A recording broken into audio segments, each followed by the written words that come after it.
kotsero.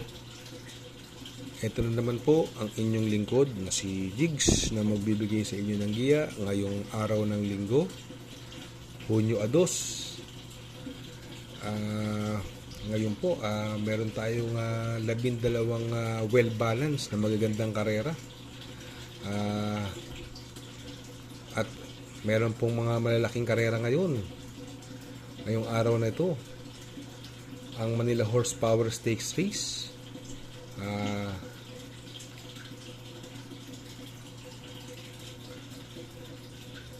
Uulitin ko, ito po ay pawang purely review and analysis ko lamang at walang halong information. Ang karera po ngayon magsisimula ng maaga, alas 2 ng hapon. Kaya yung mga gustong manaya ng maaga, pwede na kayong pumila dyan sa OTV mga 12:30 o alauna. Umpisa na po natin. Race number 1. Manila Horsepower Napoleon Magno Trophy Race. Distance is 1400 meters. Dito po magsisimula ang first winner take all. May 13 kabayong tatakbo, but 12 in numbers. May coupled entries, yung numero 4, Destiny, and Super Majority. Dito, ang mga pwedeng mauna rito, yung Bukawi River Town, Ginebra. Yan po ang mga mabibilis dyan. Ang mga deremate pong magandang naka-antabay lang, yung numero 2, Jubilum, segundo po last run yan. Lucky Strike, made for trophy. Pero dito, alamin lang natin, paglabas to, numero 2, tingin ko, lamang na lamang to. Jubilum, nasakay ni Jackhammer Danny Camanyero. Tingin ko, lamang na lamang po yan, basta labas. Ang tingin kong pwedeng magbigay ng magandang laban dyan, yung numero 12, made for trophy, nasakay ni Kelvin Abobo. Magandang dehado po dyan, yung numero 7 pa rin, si Ginebra. Baka si Ginebra, tutubukan lang niya si Bukawi River Town sa segundo pesto. At magandang dehado po yan. Galing po sa panalo yan, Ginebra. Kaya dito sa race number 1, ang pili ko po, numero 2, Jubilum. Panigundo ko, numero 12, made for trophy. At isasama kong pandehado, numero 7, Ginebra.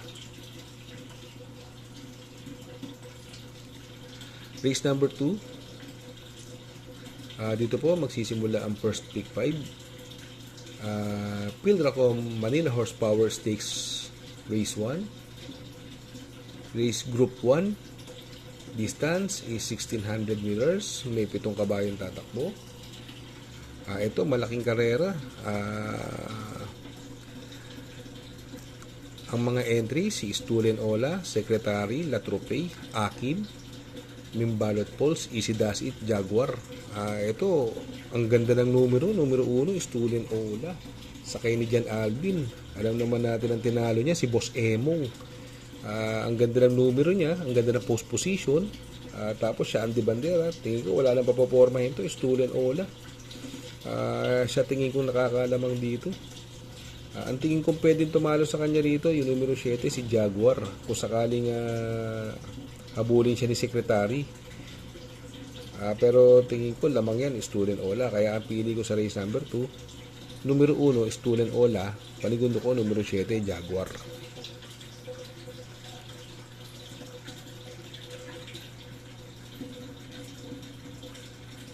Race number 3. Dito po magsisimula ang first pick 6. Manila Horsepower Club Don Juan Trophy Race. Distance is 1400 meters. May 12 kabayong tatakbo. Dito, possible scenario dito, ang mga mabibilis. Andyan si Don Pedro, Arrogante, Top Tiger, Distant Thunder, Prince Ice. Yan ang mga mabibilis dyan. Ang mga deremate po, si Matikas, Feel the Burn, Don Lucas at Captain Bob. Kung sakaling magkaroon ng litsahan, pwede mapabor dito sa numero 3, matikas. Makibalita lang po uli. At alam naman natin na pag hindi na muro, baka mamaya iayaw. Pero dyan po ako, numero 3, matikas. Ang tingin kong magandang pwedeng makalaban niya rito, yung numero 6, si Arrogante. Nasakay ni RM Adona. Ito magandang dihado, numero 9, Feel the Burn, nasakay ni Christian Advincula. Kaya dito sa race number 3, ang pili ko po numero 3, Matikas. Panigundo numero 6, Arrogante. At isasama kong pandihado, numero 9, Feel the Burn.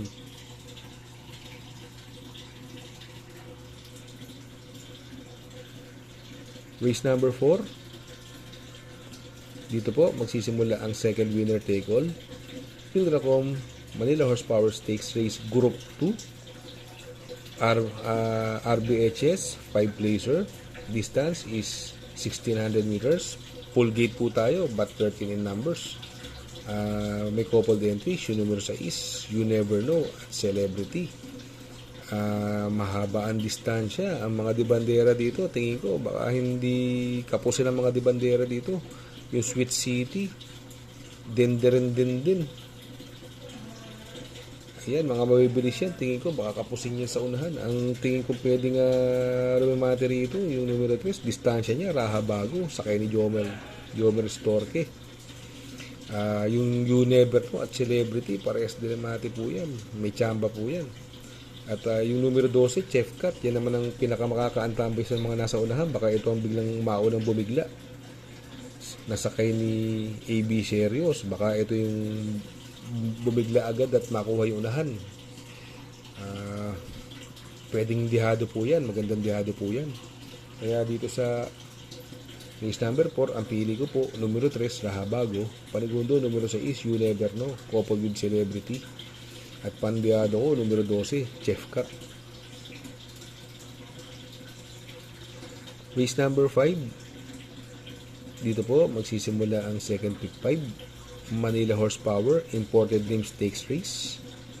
Distance is 1800 meters. May 6 na kabayang tatakbo. Si Perfect Delight, Daily Burn, Peros Treasure, Platinum Frolic, Prime Factor at Speed Fantasy. Mukhang makakahugot ng panalo si Prime Factor dito, pero nung last run ni Prime Factor medyo pinakaba siya ng Perfect Delight. Pero ako, pipiliin ko pa rin po dito. Susuluhin ko pa rin yan. Yung numero 5, Prime Factor, nasakay pa rin Uno Hernandez.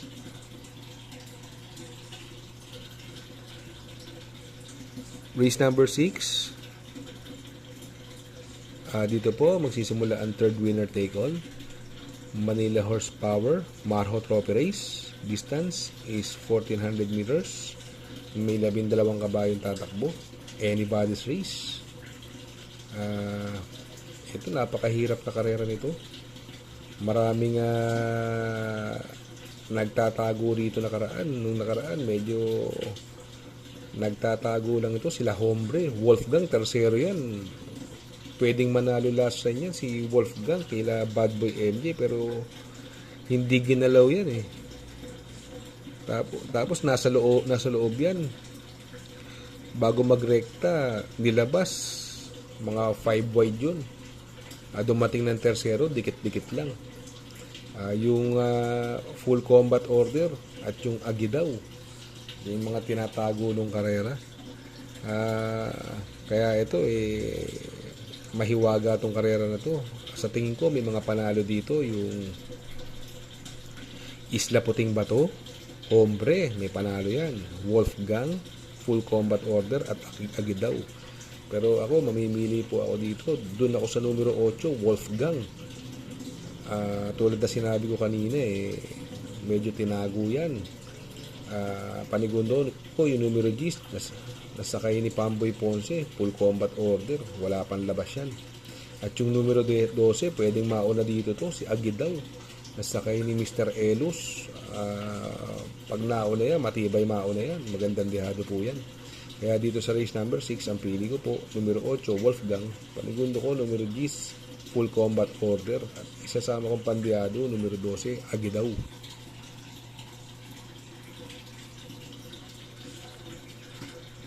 Race number 7.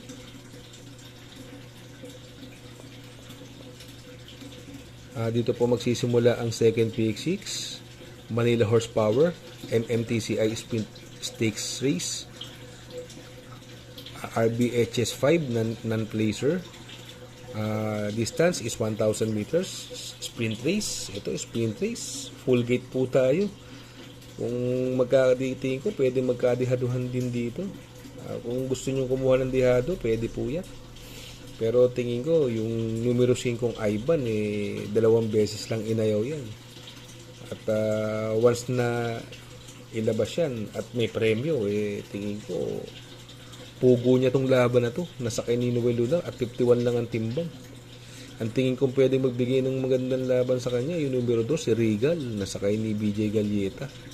Kaya dito sa race number 7, ang pili ko po, numero 5, Ivan, panigundo ko numero 2, Regal. Race number 8, dito po magsisimula ang third pick 5, Manila Horsepower Pelizardo Sevilla Trophy Race. Distance is 1,400 meters, may 10 kabayong tatakbo. Ang mga mauuna rito, andyan si Papa Umamaw, Cluster. Yan, American Paraya, yung karera, inuna yan. Ang mga deremate, si Grand Majesty, Doña Leoncia, Israel, napupunto po yan, 2 sunod na panalo. Gold Go Aidan Go, Tugatog. Hindi na niya grupo to. Sakay na, binigay na kay Jan Alvin. Tingin ko, ilalabas tong kabayon to. Dito, possible scenario, kung hindi maglulutsahan yung Papa Omamo Cluster, kaya ni Cluster ang ere niya ni Papa Omamo. Pero kung sakaling bumigay si Cluster, ang re-remate po dyan si Tugatog. At saka yung Israel, Doña Leoncia, yan, may pwedeng remate yan. Grand Majesty, galing sa panalo, pwede rin pong makaremate yan. At yung numero 8, American Paraya. Pero ako, mamimili po ako, numero 7 ako dito, Tugatog. Paligundo ko yung numero 4, Cluster. At isasama ko pa rin yung numero 5, Israel. Race number 9. Dito po, magsisimula ang pick 4. Manila Horsepower Francisco Maristela and Mark Ivan Cruz Trophy Race. 1,400 meters is the journey. May 10 kabayong tatakbo. Dito, ang pwedeng mauna rito yung Save My Savings, Carmela's Love, Benji's Player. Ito si Benji's Player, ang ganda ng tinakbo nakaraan nito. Segundo po yan, naka-8 lang po yan, Benji's Player. Bagamat malakas din ang laban niya nakaraan, maganda pinakitang takbo niyan, Benji's Player. Ang mga re-remate rito, yung Gamer Winner, magandang dilag. Ito, medyo bumaba na ito ng grupo, gamay ni JR Sargent de Ocampo yan. At yung Batang Kangkalu. Pero ako, mamimili ako rito. Doon pa rin ako, numero 1, Save My Savings. Ang panigundo ko po dyan, yung numero 7, si Chocolate Thunder. At isasama kong pandiado, numero 6, si Magandang Dilag. Race number 10, Manila Horsepower Andox and Doquito Burger Stakes Race. Distance is 1,400 meters. Full gate po tayo. May 14 na kabayong tatakbo. May coupled, but 13 in numbers. May coupled entry. Yung mong napupuntong numero 8, Diamond Heart. Coupled galing sa panalo, Charm Campin. Dito, mga pwedeng mauna rito, si Iyazaki, Elegant Lady, Charm Campaign, Grand Laughter, yan ang mabibilis dyan. Mga diremate, si Krugerrand, Batang Cabrera, Sky Story, Marilag, Front Runner, Graceful Gift, galing sa panalo din yan. At Super Earth. Ako, ang gusto ko rito, yung Super Earth, yung numero 14, nasa kay ni Jan Alvin. Tingin ko makakaantabay ka agad siya dun sa mga pwedeng mauna. Ang panigundo ko rito, yung dihado, numero 5, Sky Story. Ito, lumalaban ng malaking karera to. Sky Story. Ah, ang isa pang kukunin kong dihado rito, gumanda lang ang larga. Medyo hindi maganda yung post position niya, pero pag maganda ang larga nito, may panalo to dihado sa kay ni Kelvin Abobo, numero 1 si Krugerrand. Kaya dito sa race number 10, ang pili ko po, numero 14 si Super Earth. Panigundo ko, numero 5 is Sky Story. Sasama kong pandihado, numero 1 Krugerrand. Race number 11, penultimate race, Manila Horsepower Silver Bullet Productions Corporation Trophy Race. 1,400 meters is the distance. May siyam na kabayong tatakbo. But 6 in numbers. Tatlo ang coupled entry natin. Yung numero 2, Basket of Gold, coupled with Saratoga Chrome. Numero 3, Hamlet, coupled with Shanghai Silk. Numero 5, Open Billing, coupled with Prime Billing. Dito, possible na mauna rito. Baka wala nang papormahin to. Numero 6, Fortissimo sa kay ni Kelvin Abobo. Tingin ko wala nang papopormahin yan. Yan ang mauuna dyan, Fortissimo. Kaya yan po ang first pick ko dyan. Yung dalawang 5, pares may panalo. Yung Open Billing, Prime Billing. Pares deremate po yan. Pwede kong isaman dihado to. Yung numero 3, Hamlet, Shanghai Silk. Si Shanghai Silk, nagpapakitang ng improvement yan si Shanghai Silk sa kay ni Jeffrey Bakaykay. Kaya dito sa race number 11, ang pili ko po, numero 6, Fortissimo. Panigundo ko, numero 5, Open Billing, coupled with Prime Billing. At isasama kong pandihado, numero 3, Hamlet, coupled with Shanghai Silk. Sa last and final race, race number 12, Manila Horsepower Piltobo Trophy Race. Distance is 1,400 meters. May 13 kabayong tatakbo. Itong karerang ito, tingin ko basta mamuro, isang kalabit ikot lang to. Numero 12, Autumn Shower, binigay na kay Dan Camanyero. Tingin ko basta labas na nakabalita kayo, pwedeng suluhin po yan. Autumn Shower, kayang-kaya niya yung laban. Kung sakaling iayaw, ito nakikita ko magandang pamproteksyon. Yung numero 7, si Jeng Sadinov. Si Jeng Sadinov, tumakbo ng malaking karera po yan. Kung saan nanalo si Wolf 359, milya po yun. Segundo si Beltuna, siya po yung tercero dun, Jeng Sadinov. Kaya si Jeng Sadinov, malaki tsamba po niyan. Kaya dito sa last and final race, race number 12, ang pili ko po, numero 12, Autumn Shower. Panigundo ko, numero 7, Jeng Sadinov. Good luck mga kakutsero. Sana po ay matapat ang ating giya. At yung mga nakasunod, sana po ay magsitama po kayo. Ako makikisuyo lamang na please like, share, subscribe, and hit the notification bell para updated po kayo sa aking mga giya. Magandang araw po, good luck, and happy racing.